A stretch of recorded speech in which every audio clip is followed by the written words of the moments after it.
und willkommen in meiner Küche. In diesem Video zeige ich, wie ich fermentierte Gurken mache. Man nennt sie auch Dillgurken, Salzgurken, polnische Gurken oder saure Gurken. Die Konservierung erfolgt, wie bereits erwähnt, durch Fermentation und hierfür gibt es einige Dinge zu beachten. Da ich mit schwammigen Angaben, wie zum Beispiel auf 1 Liter Wasser, 1 Esslöffel Salz, nicht viel anfangen kann, da Esslöffel immer unterschiedlich groß sind, habe ich mich schlau gemacht und in einem Buch über Fermentation nachgeschaut.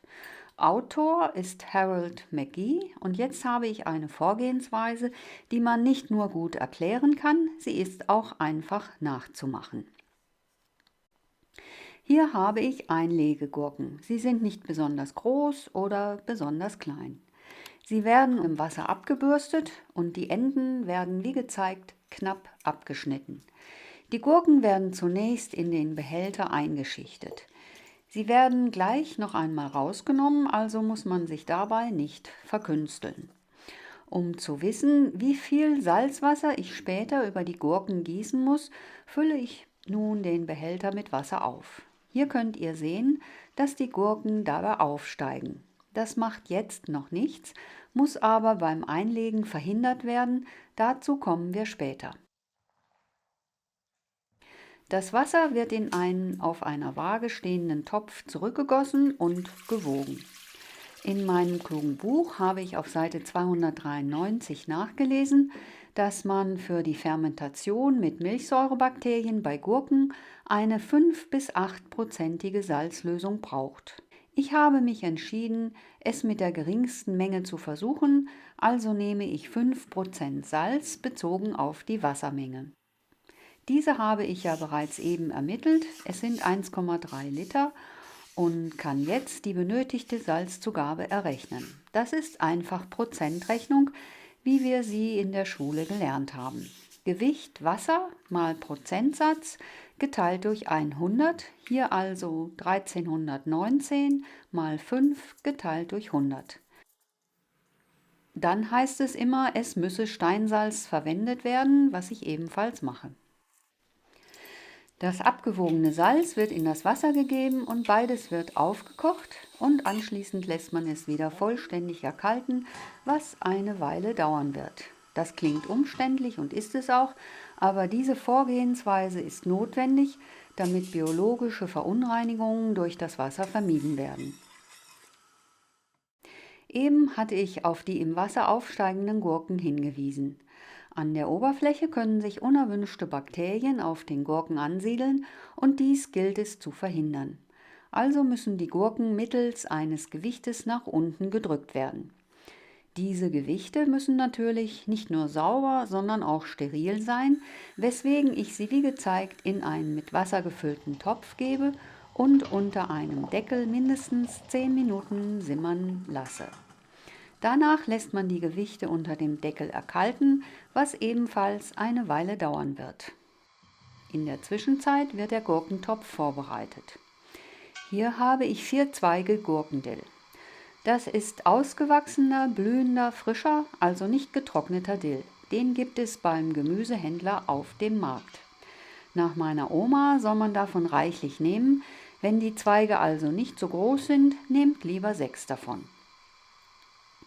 Der Dill wird gewaschen, gefaltet und wie gezeigt unten in den Behälter gegeben. Dazu kommt ein Stück geschälter, frischer Meerrettich. Den kann man, muss man aber nicht dazugeben, wenn man ihn nicht mag. In den Rezepten wird er aber immer aufgeführt. Schließlich und endlich werden die Gurken eingeschichtet. Wenn man sie aufrecht stellt, passen die Gurken besser ins Glas, als wenn man sie hinlegt. Hier habe ich noch einige gut gewaschene Blätter von schwarzen Johannisbeeren. Auch hier gilt, wer die nicht zur Hand hat, lässt sie weg.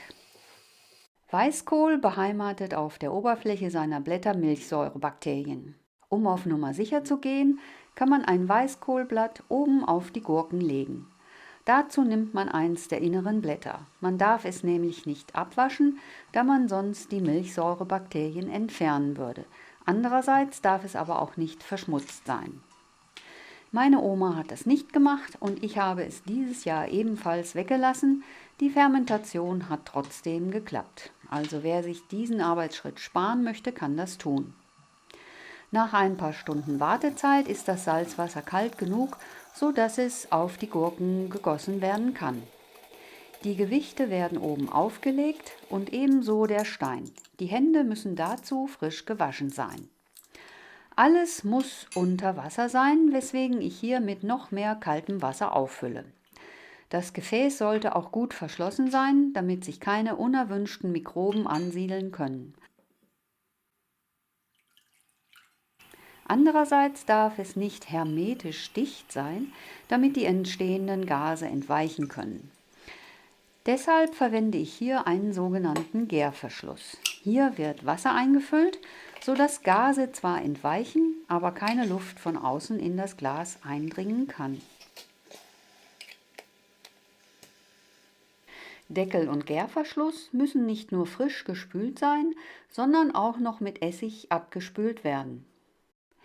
Dies hier sind meine Gurken von diesem Jahr und hier sieht man, dass ich wirklich reichlich Wasser oben auf habe. Die Gurken lasse ich über Nacht bei Zimmertemperatur stehen, damit die Milchsäurebakterien einen guten Start ins Leben haben. Dann werden die Gurken in den Keller gestellt. Bereits nach 1 bis 2 Tagen kann man sehen, dass die Flüssigkeit sich eingetrübt hat und wenn man den Behälter bewegt, kann man einige Bläschen aufsteigen sehen. Dort, also im Keller, lässt man die Gurken 2 bis 3 Wochen stehen. Sie nehmen nach Harold McGee 2 bis 3% Salz auf und 1 bis 1,5% Milchsäure. Sie sind also relativ würzig. Der Geschmack kann sich je nach Lagerdauer aber noch verändern. Ich habe nicht so lange abwarten wollen und habe bereits nach einer Woche eine Gurke aus dem Glas stibitzt. Dabei muss man vorsichtig sein und die Gewichte nur mit sauberer Gerätschaft herausholen und ablegen. Hier seht ihr die Gurke. Sie ist noch nicht ganz und gar so weit, wie sie sein sollte, hat ihr Aussehen aber schon verändert. Die Milchsäurebakterien waren also schon fleißig. Sie schmeckt auch schon so, wie ich sie aus meiner Kindheit kenne. Wenn man eine Gurkenscheibe zwischen Zunge und Gaumen drückt, prickelt es ein wenig und sie hat diesen unnachahmlichen Geschmack nach Salz und Dill.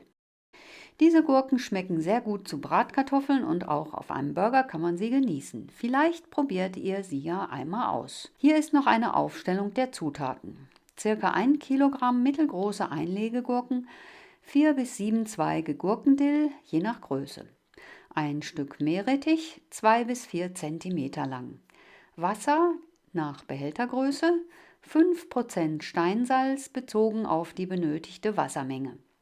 Eventuell ein Weißkohlblatt, nicht die 4 äußersten, sondern das vielleicht 5., welches nicht gewaschen werden braucht bzw. darf. Eventuell 2 bis 3 Blätter von schwarzen Johannisbeeren.